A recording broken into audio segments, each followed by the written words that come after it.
And you know, there's nothing like a high-octane car chase down narrow city streets in a shoot-'em-up action film or tense crime drama. In the movies, innocent bystanders always seem to escape in the nick of time, but the harsh reality is that these high-speed police pursuits kill over 300 Americans every year.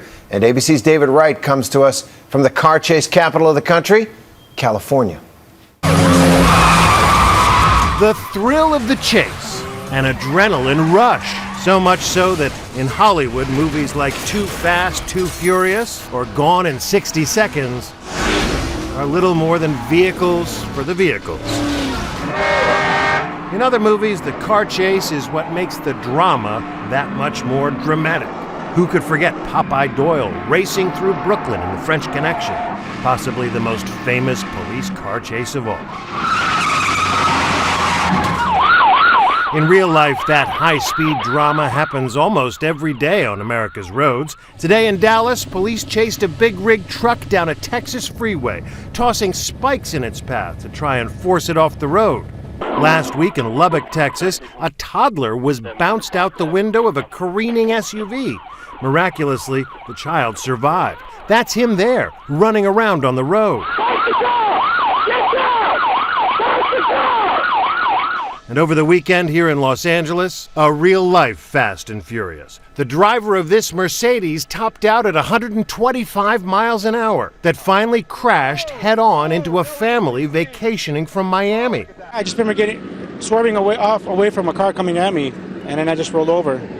And just when everything stopped, I just remember looking at my son hanging from his car seat upside down, and my wife screaming hysterical. His 3-year-old son was one of 5 people taken to the hospital. Luckily, no one seriously injured.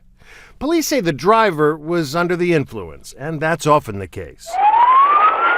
In real life, these don't tend to be bank robbers fleeing the scene of a shootout. 90% of the time, it's just a routine traffic stop gone awry. Why do suspects flee? Nearly half are driving under the influence. Nearly 1 out of 3 are driving stolen cars. 1 out of 4 driving without a license. And presumably without insurance either. California is the hands-down capital of the high-speed chase. Ever since the slow-speed chase with O.J. Simpson in that infamous white Bronco. Police chases are so common here, there's a YouTube channel devoted to them. Running stop signs, running red lights. Local stations tend to break into normal programming and follow along until the chase is done. He's now bailing, foot bailing. Oh boy. Jumped out. Oh geez. Jumped out. New data from the California Highway Patrol shows more than 10,000 people have been injured in 10 years. More than 300 killed. Stephany Yablow's elderly parents were struck outside a crowded shopping mall as the LAPD chased a stolen Buick. A car came around the corner and literally slammed into them in the crosswalk. So they were badly injured. Horrifically injured. I'd never seen anything like that. A lot has changed since the old Chips TV show, when Ponch and John seemed to end every episode with a chase. These days, the Highway Patrol tries to discourage dangerous chases, deploying spikes to try and deflate tires, boxing cars in to try and force them to a stop, or watching from the sky. The CHP now has planes that can read a license plate from a mile away. Then our officers can say, okay, we don't need to pursue at a high rate of speed because right now we have our airplane that's following, and we can strategically make sure we have officers at different locations.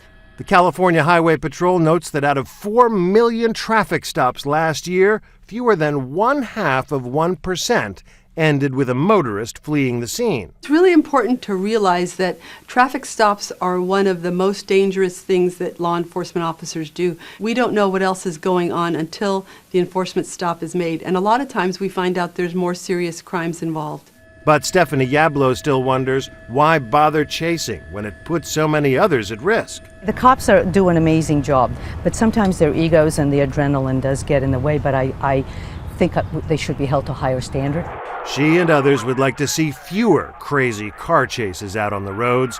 The Thelma and Louise ending should be strictly a movie vehicle. I'm David Wright for Nightline in Los Angeles. 90% for traffic stops. Thanks to David Wright for that.